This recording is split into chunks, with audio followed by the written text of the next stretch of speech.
अबू सनाना हाय खुदा की कसम आई इसामक हजरत साहेबपू दफन तौबा यौरम्मी चेक अमा नानथखिबा मरमदगी अहोबा अमा लेरम्मी मदुदा अइना येंगलुबदा महाक लेप्तुना नमाज सोनबा उई अइना इमानबा अमदा हाय येंगु तौरिबा असि करीनो इमानबदुना खुमलाई तुमिन्ना लयु थौदोक असिगी मतुंगदा अइखोइना मागी युमदा चटलगा मचानुपी अमदा हंगी साबितना करम्बा अमल तौरम्बगे मचानुपी अदुना खुमलाई मदु करीगिदमक्ता हंगलिबनो अइखोइना थौदोक अदु लीदुना तहल्लबा मतुंगदा मचानुपी अदुना अमुक खुमलाई चही यंखैदगी अहिंग तुंखिदे अमसुंग कबरदा नमाज सोनबगी अयाबा पीबीनबा तत्तना दुआ तौखी मसागी चही यंखै सुरकपदगिना सिरमदाय फौदा अहिंग तुंखिदेबा अमसुंग कबरदा नमाज सोनबगी अयाबा पीबियोना अल्लाहदा दुआ तौरमेबा अदु महाकना कबरदा दुआ नमाज सोनबगी अयाबा पीबियोना अल्लाहदा दुआ तौरमिसी नमाज सोनबगी महाउदु खंखिबदगिनेबा दुनियादा लैरिङै पुन्सिदुदा नमाज सोनबदा नुंगाइबगी महाउदु खंखिबदगिनेबा नमाज सोनबसी अल्लाह की रसूलना सुहाइरमिमे अल्लाह की ममांगदा लेपिमेना कनागुम्बा मी अमना नमाज की दमक हेक नियत लौबा हौखिबा कांदा अल्लाह का मागी का मरकता अतोप पर्दा अमफौ लैते हाइरमेबा करम्बा मतम फौबा हाइ मतमदा महाकना लोक खुबा हक्थि खनबा अदुगुम्बा अमफौबा तौद्रि फौबदी महाकी अल्लाह की का मरकता पर्दा अमफौबा लैते हाइरमे अदुदी डायरेक्ट अल्लाह की मांगदा लेपगबदुनेबा अदु सि अइखोइदा सिगी फीलिंग सि फाउद्रिसिना करिगिनो हाइ मतमदा अइखोइगी लैरिबा थमुइगी कंडीशन दुना अनि सुबना अइखोइना मसिदा पुकनिंग चंगदबदगिनेबा नत्तबा तारगदि अइखोइदसो अदुगी फीलिंग दु फाउबा तारदि नमाज लेपतबि सोनिंगदमेबा अइखोइना हुजि कन्ना कन्ना लैरिङै सिदा फौबा तन्ना नमाज मतम कजा ओइथो इमेबा अदु मखोइदि कबरदा नमाज सोनबगी अयाबा पीबियोना अल्लाहदा दुआ तौजरिमेबा हजरत इमाम अबू यूसुफ हाइरिसि मतमदुदादि इस्लाम की हुकूमत पाइरिबिन मा जज ओइरमेबा चीफ जस्टिस ओइरमेबा कोर्ट करीदा फैसला तौरम्बसी हुजिकी कोर्ट की सिनतेबा मतमदुदादि शरीयत की कुरान की मखादा फैसला तौरमिमेबा अदुना इल्म की मथक्ता लुप्तुना लैबा हारिसि मखोइसि इल्म की समंदर नि हाइरमेबा अदुना अदुगी यामना मथौ जिल्लिमि कोर्ट के चीफ जस्टिस ओइरमे अदुगी इल्म की मतांगदा मसला की करीगी हंगबा लाकपा खोटपगी पाउखुमसु लोइना पीरिमेबा अदुगी सु मथक्ता नोंगमदा नमाज रेका चनी चनी नेबा सोलमिसे करम्बा अहेनबा नफल नमाज रेका चनी चनी सोलमेबा कनागुम्बा अमना अहल सिंगी इज्जत तौद्रबा अपिकपा सिंगबु नुंगसीद्रबा अमसुंग आलिम सिंगी बेफार ngaktrabadi mahak aigi ummattagi natte atopa hadis amada lai misak ahum lay makhoi sing adubu hanthana khalliba mi adu munafik oigani madudi ahal oiraba musalman din gi alim amasung wayel chumba ningthau मियोय अहुम ने बाहरसी मिसक अहुम लई मखोई सिंग अदुबो हंथना खल्लिबा मी अदु मुनाफिक ओइगनेबा अहान बदा करीनो हाइबदा अहल ओइरबा मुसलमान अहल ओइरा अबा मतमदा मुसलमान सिंगी अहल ओइरबा अहन सिंगसी सिगिसी हंथना खनबा मखोइबु करेम कथाइनबा मखोइगी वा तादबा सुगुम्बा मयामसी यामना फत्तबा अमलनेबा मरमदी अल्लाहना अहल ओइरबसिंगसी सिगी मतांगददि हाइरिसी अहल ओइरबा मी मकोइ ngौरबा मसम ngौरबा मीसी सिसिना अल्लाहदा मखुत थांगलगा दुआ तौरकपसी सिसी अल्लाहना हाइरिमे मसम ngौरबा मखोइना अइंगोन मखुन थागलगा निरकपा मतमदा अइना पीदबसी अइ इकाइजेयना हायबा अल्लाहना मखोइना निरकपदा अइना पीददा लैबसी अइ इकाइजेयना हायबा अदुदी अल्लाह ना मखोइन निरक्पो खुदिंग मक पीबी हाइरमेबा अहल ओइरबा मुसलमान सिंगसिगी अल्लाह ना इकाई खुमनयबा इकाई खुमनब उल्लिमेबा मखोइन निरक्पदा अखोइन पीददी आई इकाई न हारसि इकाई खुमनरिमेबा हबदि अल्लाह गी मित्येंगदा अहल ओइना लेरा अबा मसम ngौरा अबा मी सिंगसे अल्लाह ना दुकी मतिक नुंगसीजेयबा मखोइबो अदो अल्लाह ना बंदा खुदिंग मक्सी लोइना मक नुंगसीरिमेबा तौबो तो अहल ओइजला अबा कांदा अमके हेना अल्लाह ना नुंगसीजेयबा मखोइबो अदो अल्लाह ना नुंगसीरइबा हेना नुंगसीरिबा मीदो अदुगी दुदा अखोइना करेम कथाइनबा मखोइगी इज्जत तौदबा मखोइगी व्यवहार तौदबा अहन नंगदा तुमिलैसे तानिंगदे अहन ओइरबदुदी तुमिना लयु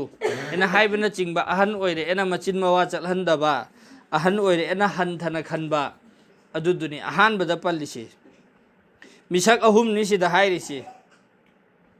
अदुगी मिसक अहुम दु मुनाफिक ओइगनी सिनी मुनाफिक की मतंगददी हाइरिसी मखोइसी अरोइबदा जहन्नम की अरोइबा करीदा लेहनगनी हाइरिमेबा काफिर सिंगदगिसु हेना हनथबा मफम ख्वाइदे लुबा मफम दो अदुगी दुदा अल्लाह ना थाथन हाइरमे मुनाफिक सिंगसे अदु मुनाफिक ओइगनी सिनी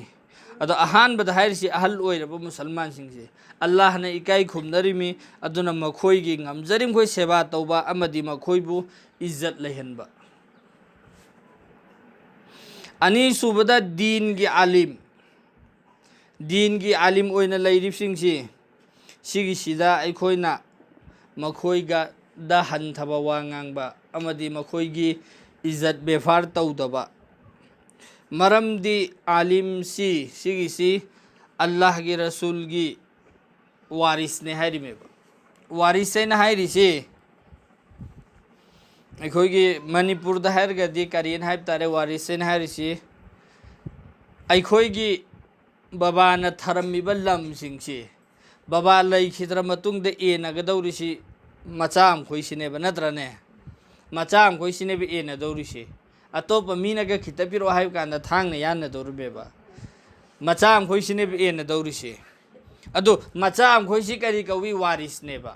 वारिसने हाइबदि ngसाइगी मपादुगी मचा सिंगदु वारिसनेबा मपादुना थरमिबा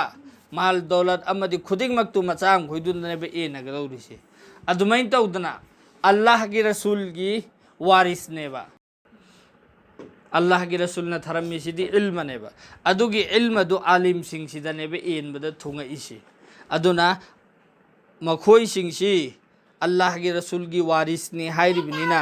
मखोइबु हनथना खनबा अमदि मखोइगी इज्जत तौदबा अहुम सुबदा हाइरिसिना करम्बा वाइल चुम्बा निंगथौ कनागुम्बना वाइल चुमना तौजबा तारगदि मखोइगिसु इज्जत तौगदमिसिने हदीस खरद लाई मदुदी अल्लाह की रसूल सल्लल्लाहु अलैहि वसल्लम ना हाइदोक पिरम्मी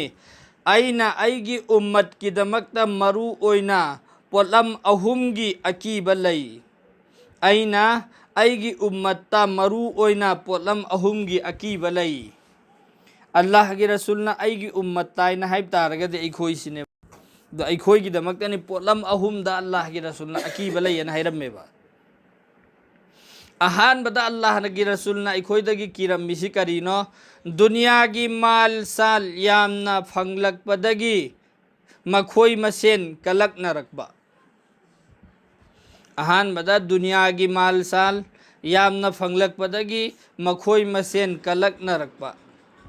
से अल्लाह की रसूल ना किरम्बनी ना अखोइद थोगलकनी सिनी अनि सुबदा कुरान शरीफ की मनुंगदगी अल्लाह तना खंगबा अचौ अचौबा आलिम सिंगना फाउबा खंगदबा मसीगी आर्थदी अल्लाह तना खंगी अखोइदी मसी पुमनमक असि अल्लाह की माइकैदगी नि थाजै हाइबदगी हेना आर्थ हाइबगी मथौ लैरमद्रबा अदुदा मिचम सिंगना आर्थ हन्नबा होटनरकबा कुरान की मनुंगदा आर्थ अल्लाह खक्तना खंगबा आर्थ से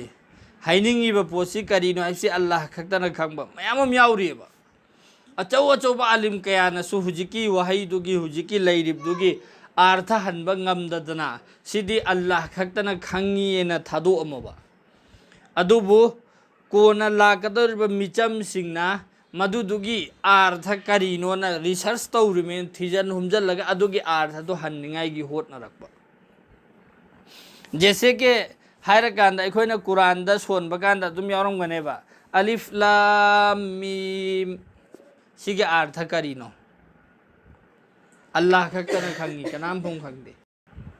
अदुगुम्बा सिंगदो अवाम सिंगना अर्थ हन्निंगाई होटनरकबदो अनी सुबदा अहुम सुबदा आलिम सिंगी हक मंगहनबा अमसुंग मखोइबु लूना चाना तौबीदबा असिनी आलिम सिंगी हक मंगहनबा अमसुंग मखोइबु लूना चाना तौबीदबा असिनी अहुम सुबदा अल्लाह के रसूलना किरमिसिना आलिम सिंगी हक मंगहनबा आलिम सिंगी हक मंगहनबदी हुजिक मतमसिदा आलिम सिंगी हकसी मंगहनबता नतना कैसु नत्तेना खन्नरअमेबा आलिम सिंगसी कैसु नत्तेना खन्नरइसी करी मरमदगिनो अहानबदा अखोइ मरमदु खंगसेबा आलिम सिंगसी करीसु नत्तेना अखोइना खन्नरइसे करीगिदमक्तनो हाइबा मतमदा हाना मतमददी मसलागी मतांगदा मरुबी खक्तना खंगमेबा अतै हुजिक्ति चौखलकपगी मतुंग इन्ना लरिक मचा मचा मचा पुथोरए अदुदगी जमा चटप खोटप कांदा मसलासी खरा खजिक खंगनरएबा खरा खजिक अदुदुना मुखोइना खल्लेबा अखोइ लोइन खंगे अदुना मरुबीगी दरकार ओइद्रेना खल्लेबा लरिक मचा मचा इरे इसिंगदु तु मरुबीना अदुदगी मखोइना खंगे इबा मसलादुसु तंखायें खक्ता अदु सिगिसिदी अखोइ मणिपुरदा हाइरगना अंगांगना माइबा सारगा मंगथल्लेना हाइबदो अदुगी परमानदुगनेबा मानरे इसुजी करिगिनो हाइ मतमदा अंगांगना माइबा सारदि माइबा हाइदि हाइतबा अदुगा माइबनेंदि फमबा अदुना अनाबा लाकबसिंदु कमै लेंगदमोदि खंगदमिने हिदाक पोंथात थजिनबा अदुगा पंगसीता सिबा अदुना मंग थंगलकपनेबा तौरिसे अदुना खजिक्तंग खंगबा मखोइगी ममांगदा लरिक खरा हाइबदि मसला खरा नत्रगा कुरानगी अलहमदुलिल्लाह अलम तरा फोक्तंग चुमना सोनखिबदो अदुदुदा अखोइदि लोइना खंगेना हाइरगा अवाम सिंगना मसलासी दमादने भाइगतलिसे हुजी कराइदगी हुजी साथीबै चांगसे मुफ्ती साहब आई मसला खक्ता हंगेने हाइरगा मुफ्ती सिदे मनाक्ता चंगकपा मुफ्ती सिगी मनाक्ता अवाममसु लैरिबा अदो मुफ्ती दुदा हाइरि मिदुना मसला दु हे हंगजबा सिसि आई सुमै तौरि सिगी कंडीशन सिने हाइब कांदा मुफ्ती दुना पाउखुम पिद्रिङाइदा अवाम दुना हाना पाउखुम पिरे इमि गरिनो अखोइना खंगिबा मसला दुदी नफ्सी मसला हाइबगी दि करिनो हाइ कांदा खजिक खक्तनेबा हाइबदी सिसि ओइरगा लाइनं खक्तनेबा खंगिसि अदुगा मफम मतमदुगी मतुंग इन्ना मसलासी लोइनमक लैगेदौरिमेबा आइगी मणिपुरदा थोइबा थौदोकसिगी मतुंग इन्ना आइना आदा दिल्लीदा लैबा आलिमबमदा मसला हंगबा यादबा मसला लैरिमेबा मखोइना पिरकपा फतवादो मणिपुरदा चटनबा यादबा मसला लैरिमेबा मफम मतमदुगी मतुंग इन्ना मसलासी ओनगदौरिमेबा अदुगी दमक्ता आलिम सिंगसिना मरुबी तंबकांदा उसूल लैना चाही अहुमसी थंगना थंगना लरिकसी ओल ओलगा उसूल लैन तम्बिमेबा उसूल हाइबगी अर्थदि केनो हकंदा कायदासी मसलासी सेमबगी कायदासी चाही अहुमसी लरिक ओल ओलगा थंगना थंगना तमइमेबा अदुदा फौबदा ज्ञान ताबा वातना मरुबी अमखोइना मसला हाइबदी खरा खजिकते हेन याबनते मुफ्ती येना हमको तोंगाना चाही अनिगी कोर्स तौरगा लैरिमेबा मसला हाइनिंगगी अदुदा मखोइना हमका कोर्स तौरिदुददि लरिक अममम खक्तनी मरुबीदा तमइदुदि मखोइदि अदु खक्कि नैनर इमेबा चाही अनिसी सिदा फौबा मुफ्तीना मसलासे खंगदना लरिक एंगखिगेना हाइरिमेबा अदुदा अखोइना मसला अमानी खंगगा अदु ओइरमरेने हेक्ता फोंदोगा आलिम सिंगी हक लैहल्लक्तबा सिना मरम ओइरगनेबा जहालत मयाम आम ओइरे इसे सिगी करम्बदा ओइ हाइबा कांदा इचम चमना लैजबा नमाज खक्ता सोलगा लैबा बिसिंगददि सुगुम्बसि तौदेबा जमात था मरी तंग चलुरबा जमात वाला अमकसी हाइना जमात वाला यादबगी वा नत्तेबा इसामक्सु चाही यमगी जमात चलुरिमेबा जमात था मरी तंग चलुरबा अदु ओइतारगदि हलागा मसला हेक्ता हाइबा अदु तौरोइदमी ख्वाइदगी फत्तबा पोटनेबा आलिम सिंगी हकनेबा अदु आलिम सिंगी हक मांगहनबा अमसुंग मखोइबु लूना चाना तौबीदबा असिनी ꯍꯥꯏꯁꯤ ꯃꯈꯣꯏꯁꯤꯡꯕꯨ ꯂꯨꯅ ꯆꯥꯟꯅ ꯇꯧꯗꯕ ꯍꯥꯏꯁꯤ ꯍꯧꯖꯤꯛ ꯑꯥꯂꯤꯝꯁꯤ